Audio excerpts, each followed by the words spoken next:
सिंधुदुर्ग जिल्ह्यातून शेतकऱ्यांची चिंता वाढवणारी पण त्याचवेळी थोडा दिलासा देणारी एक मोठी बातमी समोर येत आहे। जिल्ह्यात यंदा पावसाने दडी मारली असून गेल्या 35 वर्षातील सर्वात कमी पावसाची नोंद झाली आहे। सरासरीच्या तुलनेत तब्बल 29% तूट नोंदवली गेली आहे। पाऊस कमी असला तरी जिल्ह्यातील भात शेती सध्या तरी सुरक्षित आहे, मात्र पुढील 25 दिवस पिकांसाठी अत्यंत महत्त्वाचे ठरणार आहेत। कुडाळ तालुक्यातील मूळदे कृषी हवामान वेधशाळेने दिलेल्या माहितीनुसार 1 जून ते 22 ऑगस्ट दरम्यान जिल्ह्यात अवघा 1824.8 मिलीमीटर पाऊस झाला आहे।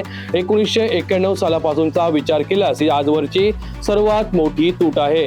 पावसाच्या उत्तरार्धातही घट कायम राहण्याची शक्यता आहे। देशभरात अल निनोचा फटका बसत असला तरी कोकणात अधूनमधून पडणाऱ्या सरींमुळे शेतीचे मोठे नुकसान टळले आहे। एकूणच यंदाचा पाऊस कमी असला तरी योग्य नियोजन केल्यास शेतकरी चांगले उत्पादन घेऊ शकतात। आता बळीराजाच्या नजरा आगामी 20 ते 25 दिवसांच्या पावसावर खिळल्या आहेत। आज जर आपण यंदाच्या पावसाचा जर विचार केला तर आज म्हणजे 22 पर्यंत सरासरी या विभागामध्ये, कोकण विभागामध्ये जवळजवळ 1824 मिलीमीटर पाऊस पडलेला आहे।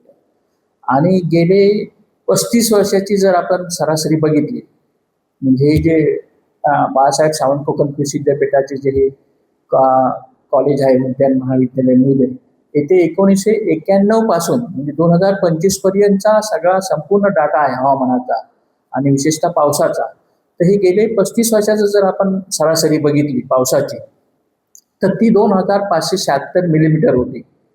म्हणजे 2576 मिलीमीटर हे गेले 35 वर्षाची सरासरी पाऊस होता आणि आज तो जवळजवळ 1824 मिलीमीटर आहे। म्हणजे सर्वसाधारणपणे 752 मिलीमीटर कमी पाऊस आहे।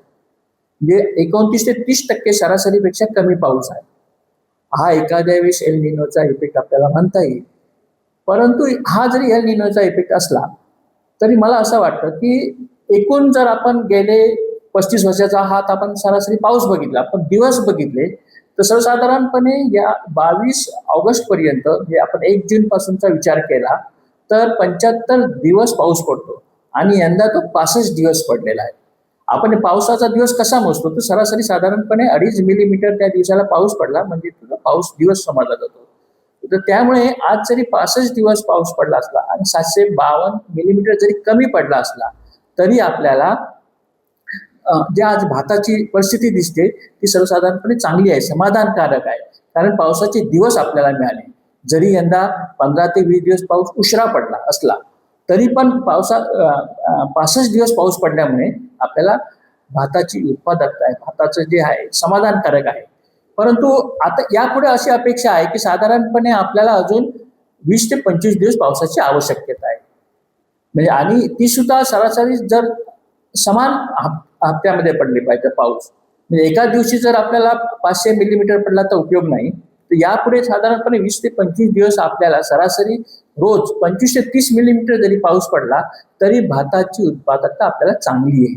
भातामध्ये तसं घाबरण्याची कोकणातील गरज नाही, तो एक विषय आहे। आणि दुसरा विषय मला असं वाटतं की हा जो पाऊस आहे आपला सरासरी पाऊस, किंवा काही ठिकाणी काही म्हणतात लोक इथे पडतो तिथे पडतो, तर हे दरवर्षीच आहे। आपल्याला साधारणपणे जमिनीचा जसा एका मीटरला फरक दिसतो तसा 2-2 किलोमीटर 5-5 किलोमीटर पावसाचा फरक आपल्याला दिसतो। काही ठिकाणी पडतो, काही ठिकाणी पडत नाही। परंतु याही परिस्थितीमध्ये भाताच्या शेतकऱ्यांनी घाबरून जायची गरज नाही असं मला वाटतं। कारण अजूनही जरी 20 ते 25 दिवस पाऊस पडेल आणि आजचा जो ओलावा आहे, म्हणजे आता गणपतीच्या दरम्यान एक फुटवा सुरू होईल भाताचा, तर त्या फुटव्याच्या दरम्यान जरी पाऊस मिळाला आपल्याला तरी आपला जी सरासरी भाताची उत्पादकता आहे तेवढी आपल्याला मिळेल अशी मला खात्री आहे।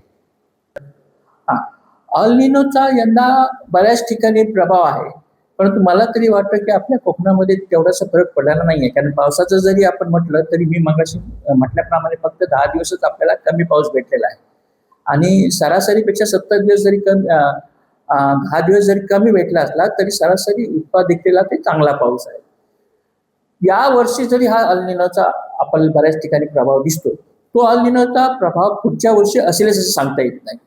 कारण कसं आहे, हे जे फोरकास्टिंग येतं हे फोरकास्टिंग एवढं आधी आपल्याला वर्षाच्या आधी सांगता येत नाही। साधारणपणे 1 महिना आधी आपल्याला त्याचं फोरकास्टिंग करता येतं आणि ते परफेक्ट असतं।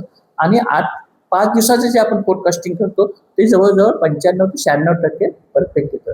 त्यामुळे एवढ्या लवकर पुढच्या वर्षी अल्निनो येईल की नाही हे आज आपल्याला सांगता येणार नाही.